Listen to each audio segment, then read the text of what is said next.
First game of the weekend is Cleveland-Baltimore. Baltimore Ravens are trying to get into the playoffs here.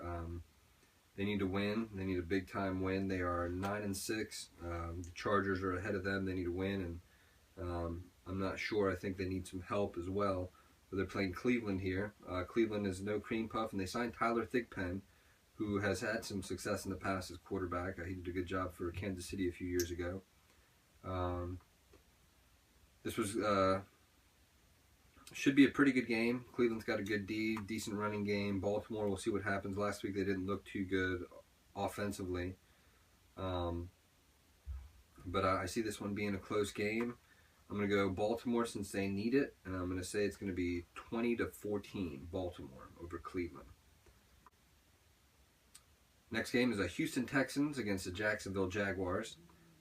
Houston Texans are still trying to get in the playoffs as well. They have a shot with a win and lost by the Chargers and as well as Baltimore Ravens. If they both lose and Houston wins, then they are in. Houston has been playing really well. They have a great defense. Foster has been running the ball well. Bortles and Jacksonville, I don't see them having much of a shot here. Their offense didn't look that great last week, even against a really bad Tennessee team. I see Houston running away with this one. I'd say this one's going to be 27-10 Houston. Huge game, playoff implications. Chargers-Chiefs. Chargers win and they're in. With the Chiefs here, I think they have a chance, but they need help. The Chiefs win, they'd be 9-7. I believe they need Baltimore to lose as well, and maybe even somebody else to lose. This is tough. I mean, it depends on which Phillip Rivers shows up, and honestly, that's the main thing. Kansas City's pretty consistent. Smith will be consistent. Charles will do his thing. They're not going to give up a lot of points. They're not going to score a lot of points. It just depends on which Phillip Rivers shows up. If it's good Phillip Rivers, I see them winning this one, maybe 31-20.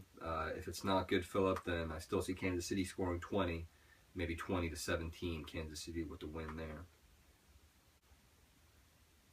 Next game on the docket is New York Jets at the Miami Dolphins. Both of these teams are completely out of playoff contention. Miami's 8-7. I think that they have a very, very small outside chance of making it in. But I mean, a lot would have to fall their way. Tannehill has been great. Last week he had 396 yards, 4 touchdowns. He's on pace to be the first quarterback, other than Dan Marino, to throw for 4,000 yards for Miami. And it's against a really bad Jets defense, which looked really good against Tom Brady last week, and they've shown up for big games before, so we'll see how that one plays out. Next game, we got Chicago going to Minnesota. Jimmy Clausen is out. He suffered a concussion last week, so he'll miss the game. Jay Cutler will start. Another game with no playoff implications. Bridgewater versus Cutler. Minnesota's looked pretty good offensively. Defensively, they have not looked that great. Chicago hasn't looked good on really offensively for the most part. I mean, too many turnovers. I see this being a pretty close, pretty average game, maybe 21-17. I'd say it's going to go Chicago, 21-17 over Minnesota. Next game is Buffalo Bills going to New England. New England's already clinched first round bye. They've already clinched the division and everything. So depending on who plays, I'd be surprised if Brady plays, and if he does, I'd be surprised if he plays the whole game. You never know what Belichick's going to do. But Buffalo's D looks great. Buffalo's good defense has a chance of pulling a little upset here. It's not much of an upset since it is the last game of the season. I say this one will be relatively low scoring. New England usually runs away with games if Brady is in the game, but I'd say this one's going to be low scoring with that Bills defense. I say it's going to be 20-16, and I say the Bills will pull this one out since it's not important for New England. Next game we have is Philadelphia going to New York to the Giants. New Jersey technically, but this was supposed to be This should have been a much more important game, especially for the Eagles, especially with the way their season was going. Beginning of the season, you might have expected Philadelphia and the Giants to be fighting for this division, although Dallas has run away with it now. Eli Manning could throw for 30 touchdowns and 4,000 yards. That should happen tomorrow. And I mean, there's really not much more to look for. LaShawn McCoy has got 1,200 yards. Jeremy Maclin's got 1,200 yards. He's having a huge season. Depending on what kind of game he has to close it out, he should finish with a pretty good season. Odell Beckham's another one to watch. He's played 11 games, 1,100 yards, 11 touchdowns. I saw a stat earlier that said in his first 11 games, he has the most catches, most yards, and most touchdowns of any player in the first 11 games. So that's impressive, but again, losing team, unimportant. The game is unimportant, that is. Doesn't help anybody in any way. Final score of the Philadelphia Giants game will be, Sanchez will be playing, so we'll say Philadelphia will win this game 27-24 over the Giants. Another disappointing season. This one's for the Saints. The Saints go to Tampa Bay. Drew Brees, I mean, the only thing he really has going for him here is he's trying to hit 5,000 yards again, which is incredible considering he's on pace to go for, or he has a chance of hitting 5,000 yards again, and he once again has 0 1,000-yard receivers, so he's spreading the ball around nicely. Tampa Bay really has nothing. Mike Evans has a chance to get, he needs 3 yards to hit 1,000. Vincent Jackson needs 9 yards to hit 1,000.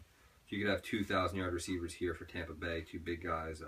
Hopefully, if the quarterback situation next year stabilizes, and with Bobby Rainey and Doug Martin running the ball, and those 2 receivers, Tampa Bay's offense could have a shot of rebounding next year, and especially in this division. Hopefully, they can win more than 2 games next season. But I see this one, New Orleans should pull this one out, and I say they run away with it, even though they're in Tampa Bay. But I'd say I'm going to go 36-14 New Orleans here. Next game, Indianapolis is going to Tennessee. Indianapolis really has nothing to play for. Tennessee, the only thing they're playing for is the first pick of the draft. So this one is, we're going to see who wants to lose a game more, I guess, because I'm sure Indianapolis will not be playing all their starters the entire game. A couple of stats here for Indianapolis. Andrew Luck has a shot, 399 yards. It's an outside shot, but he has a shot of hitting 5,000. 2 touchdowns would put him at 40 for the season, which would be huge for him. I don't know if T.Y. Hilton is playing, but he's got 1,300 yards for them. He was back at practice earlier this week, so we'll see about that. Tennessee, I mean, there's really nothing riding on it for them, like I said, other than the first pick of the draft, and nothing spectacular statistically to go about there. I'd say Indianapolis should win this one. I'm going to say this one will be 24-7 Indianapolis. Their defense rebounds after that game at Dallas. Next game will be Dallas going to Washington. Washington did a pretty decent job against the Eagles last week defensively, but I don't expect them to do that again. Tony Romo and DeMarco Murray are, I mean, between them, Romo's got 3,400 yards and 32 touchdowns. DeMarco Murray has 1,745 yards. Dez Bryant has 1,200 yards and 14 touchdowns. The 3 of them have been unbelievable. I see them continuing this. Final score, Dallas. I'll give Dallas 31. Dallas will be 31, and the Redskins will score 17. 31-17 Dallas Cowboys. Next game on the docket is the Carolina Panthers going to Atlanta to the Georgia Dome. This game is a win or go home. This is the most important game of the weekend right here. All the other games have some seeding, but most of the people are already in. AFC has a few wild card teams that have a shot of getting in. But here, this is the de facto win or go home scenario right here.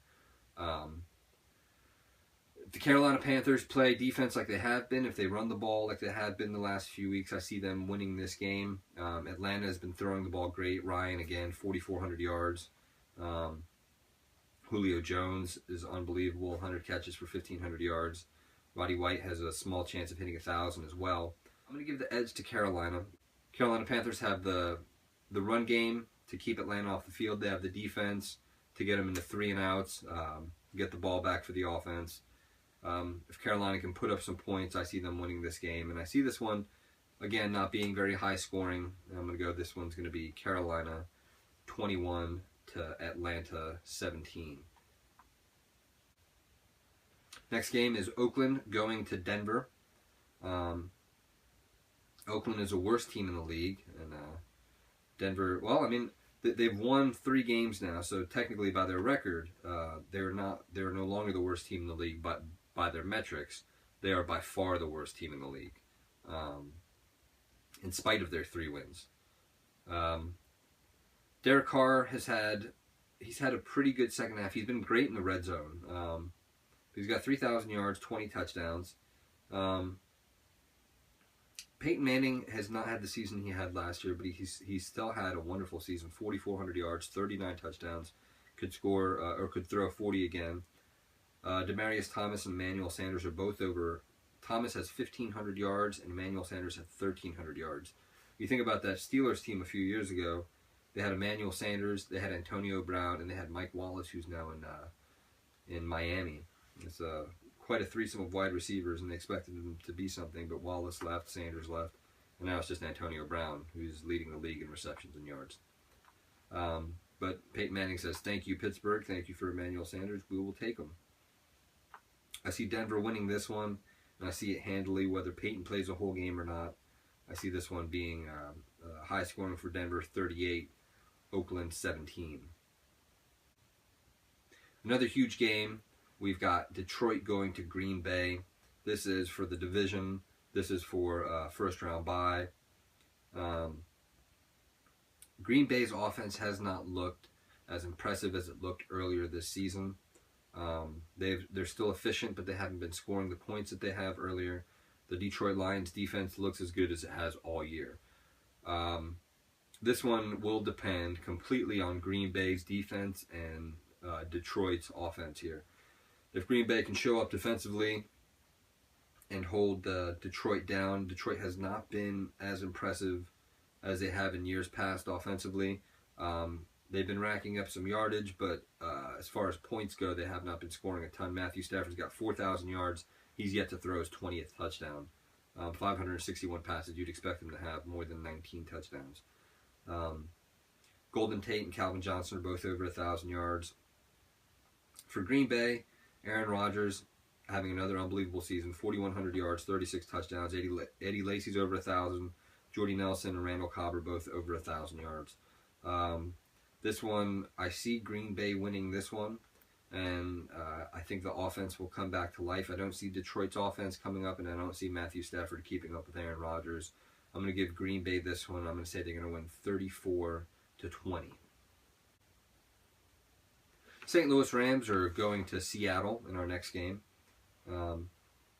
Seattle's defense has been unbelievable, but the St. Louis Rams have come out to big leads, or just leads in general, against some really good teams this year. Their defense is not, there's no cream puff. The whole NFC West has got a great defense. Everybody over there.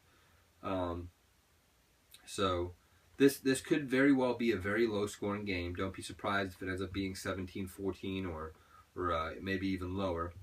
But with the way Seattle's been playing defensively, getting the ball back, and the way Seattle's been scoring points recently,